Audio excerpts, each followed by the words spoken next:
political season. Call this meeting to order. Welcome the throngs of Kalispell's people in, and we're going to get started with the work session. Western Montana Regional Hazard Mitigation Plan. So, Jared, you want to? Yeah, Mayor and Council, this was before the council on April 7th as a resolution or an action item. It is a pretty lengthy document, so there was some desires to have a bit of time to review it and go over it prior to adoption. The Flathead County has been facilitating this planning process over the last couple of years. So got Juanita Nelson here from the county who has been facilitating it, got the document up for you, but just looking to facilitate that discussion. I know there was some, like I said, just wanting to review it, and if council so chooses, could try and get it on a council agenda here coming up. So happy to answer any questions. Well, we'll go over there with Mr. Dowd because he raised his hand the highest today for once. Jared, if we don't pass this now, we can still pass it at any time, correct? It's just that the plan won't be in place partially if something were to happen in the meantime. Is that correct? So is what I've been told by state DES is if we do not adopt the plan before November, then the whole annex will have to go through a revision if you guys want to join in at a later date. And then each of the other three jurisdictions will have to re-adopt the plan also. Okay. Mr. Nuttall? So if we did not adopt this, but Kalispell wanted to have some kind of a hazard mitigation plan, we would be on the hook for 100% of that cost. That is correct, at least until the new regional plan update is put into effect. And if that's what your jurisdiction chose. Oh, is your mic on? That is correct. So you could do your own, or you could wait until the regional plan update, and if your jurisdiction chose to participate, then you could jump back into the regional plan. You just would not be eligible for any federal mitigation grant funding. Okay.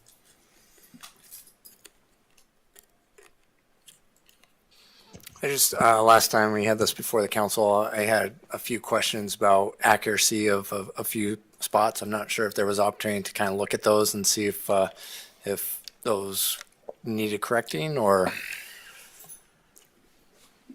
So the data is definitely 3 to 4 years old.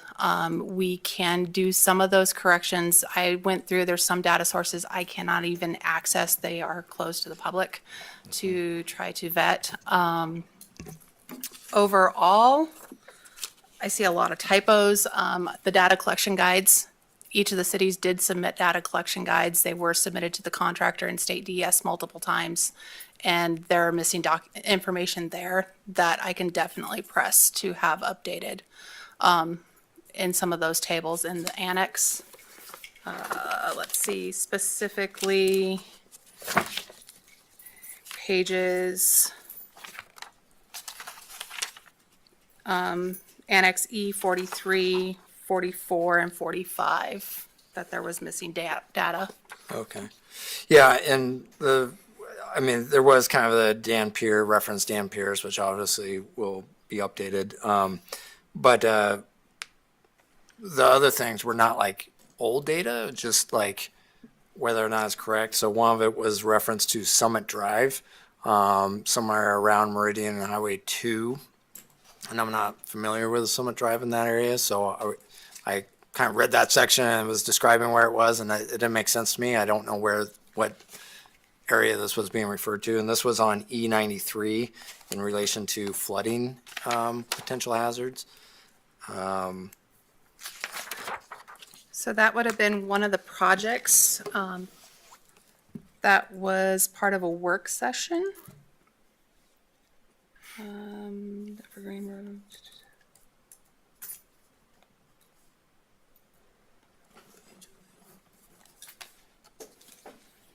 So it's going to be the Flathead County Annex.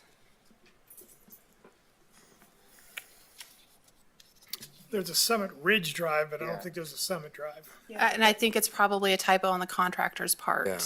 Yeah, and the Summit Ridge, though, I saw that, but it's not located where they were describing Summit Drive was. So Summit Ridge is up further north than where they were talking about in that part. Anyways, I mean, that'd be one thing just to, like, yeah, clarify it's Summit Ridge, make sure it's in the location that they're describing, because I don't think Summit Ridge is in the location. It's nearby, but it's not the location they were describing. The other, If there's flooding on Summit Ridge Drive, there is flooding. We're all in trouble. if there is, we're all in trouble. Oh, yeah. Yeah, Summit, I should have been it's a building an ridge, ark. that's, 200 feet above us. So, Yeah. yeah. the other one was on E93 and E94, kind of the same area. And it talked about the city Public Works being responsible for improvements to Evergreen Drive and 4 Mile. But these are segments of the road that are kind of further out. We do have some city development on like one side of Evergreen Drive, for example, but I would think the county is responsible for those segments. So I was a little bit confused when, and correct me if I'm wrong, if the city, that is city's responsibility, those stretches of those two roads, but my impression was that they would be county responsibility. So under the lead agencies and partners, I can also add Flathead County to that. And, well, and if it's not our road, then we should not be listed as a lead agency at all, right? I mean, if we don't have responsibility for it. I mean, the Evergreen Drive maybe, because we have half that, the north side of that road on that stretch is city property or a city development. So maybe it is combo on that one, but I don't know about that 4 Mile because it's past Stillwater on 4 Mile, and maybe at some point it will be city, but I think it was parts that were not city development. Yeah, it's in our growth plan, but it's not part of the city currently. Yeah. Are you talking about 139 on here? Project 139 and 140 on page 19. Yeah. Actually, a good chunk of Summit that Drive, is that's that 140 that was the village referring greens. for. 139 is Evergreen Drive, and then on That's the that next slope. page is the 4 Mile reference. On the next page, a little bit further down. There, 141.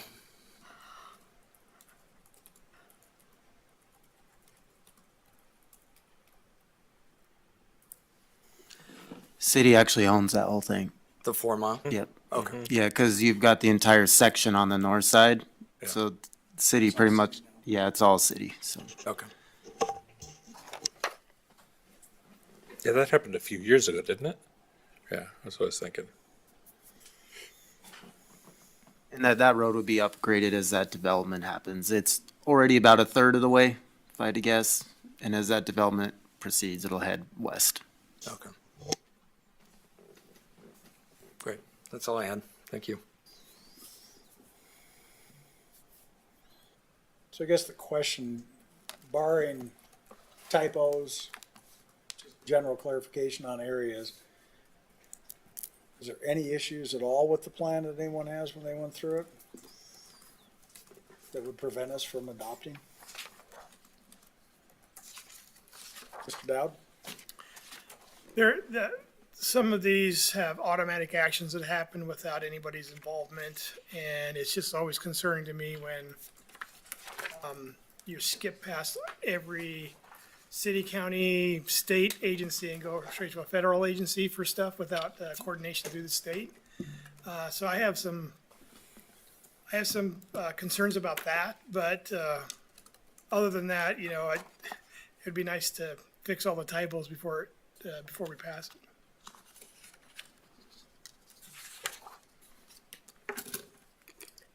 Anything other than that? So, yeah, and I think kind of one of the things, the points I made, and Mr. Russell admitted that this is one of those plans, one of those great opportunities for us to sit with the other municipalities and with the county commissioners. Because one of the biggest complaints I often get is there's no regional planning. And then we start looking at traffic. Well, remember when we were looking at, I think someone might remember when we were looking at Main Street last week, but the commissioners sent a letter. Well, they referenced one line on the traffic study and said, no, wait, don't put us in there is that we endorse this. Well, no, they were partners in the traffic study for the region. And I think what happens is over time, we lose connection with where are those things where we actually are cooperating and doing things and things are happening. So this is just one of those those opportunities, I think, as I said, that was missed. And, you know, by and large, I don't really have a hang up with the product. There's, as you say, typos, clarifications, et cetera. But I think it was a missed opportunity, really wanting to meet with everyone at one time. So we could maybe have spotted some of these things and now, because in all reality, you correct for typos. It's, I mean, the approvals from the other municipalities are probably fine. But you might get someone on the council saying, well, no, it was changed. We need to review it one more time. So it's just, I think, a missed opportunity, and we need to look at these places where we do have issues or potential issues that impact all of us, where we should be having conversations, so.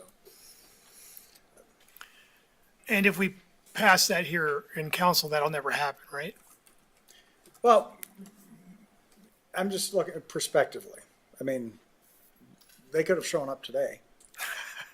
But, I mean, we're not 9 to 5, so that's a group that won't show up, and then the other municipalities have things going on, so. It's just one of those things, so. They're not online? What's that? They're not online? I doubt it. So, if they are, they can chime in. More than happy to have them join in. But this is just one of those things. I think it's indicative because quite often we get that. Where are we cooperating? Where are we not? And the most visible used to be the 911 center until we got that massaged around and operating really how I think it should be. But that was the one area where we did meet with all the, and I could talk to the other mayors, talk to the commissioners about other issues that we may need to meet about that disappeared. So, Well, and not a reflection on you or what they did. It's more of just really kind of self-reflection on the process, because we also missed the opportunity to say we should have all of us together on this one. But we were presented with it after it was already done by everyone else, so. And state DES has told us that we will do a virtual annual review and update of the plan during business hours. And I'm happy to have anybody either come sit in my EOC or join virtually also to participate in that plan update. I think it would be good to have, 'cause like you said, it's that time where come together and be able to talk about these things, so, yeah. And I'm happy to facilitate a meeting before that with just the local jurisdictions. And if it's an evening meeting, then so be it. And we can sit around the table and talk and say, yep, this plan's good. Let's delete this one. Oh, this is a new project, so that all of our ducks in a row when we go into the large regional meeting. Right. No, I think that would be good. Do you think you will be able to have that done in the timeline for November adoption by the state? I don't know. The state has not given me a date, even tentative, of when they're planning on doing their Okay. annual review. So if it didn't, I guess I would lean then back with what Mark said of, I think, because this is only a good 5-year plan, right? Correct.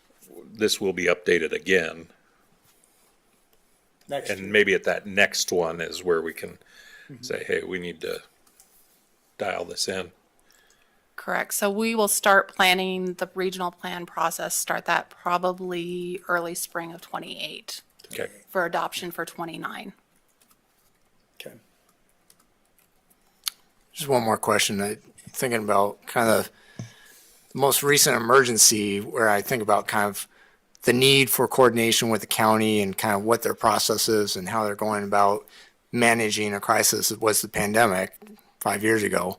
And I'm wondering how much that experience informed this document and kind of that idea of coordination and just management in a very difficult situation.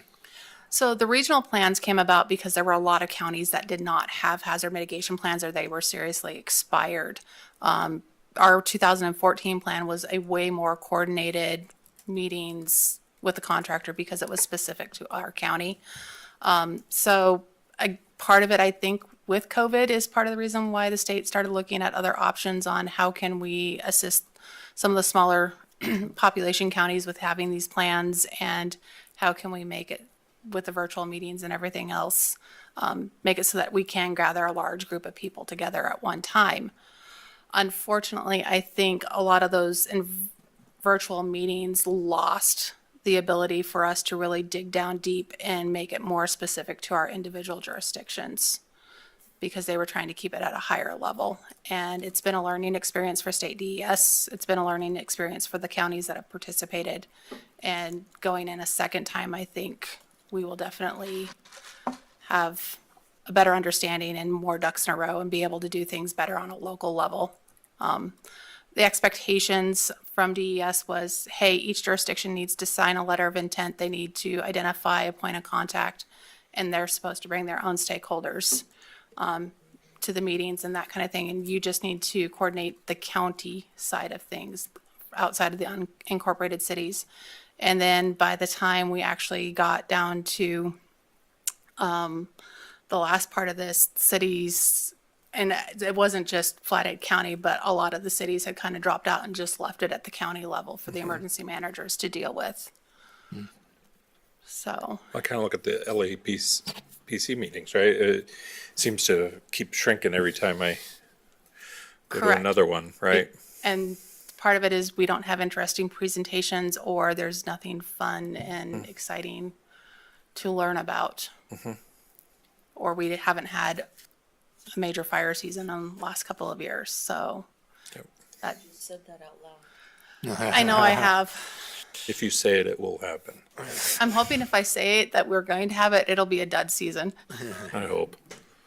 A couple of years ago with the Dayton fire, there was a lot of coordination happening, a lot of displacement of housing in that area by Big Arm, and where were they gonna go? So setting up a facility here in town so that it didn't end up having to come to fruition, thankfully, but it was well in motion to where it could have happened.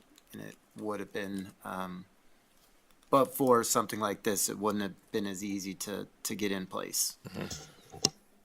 There's definitely a lot of coordination amongst our partners and the other counties.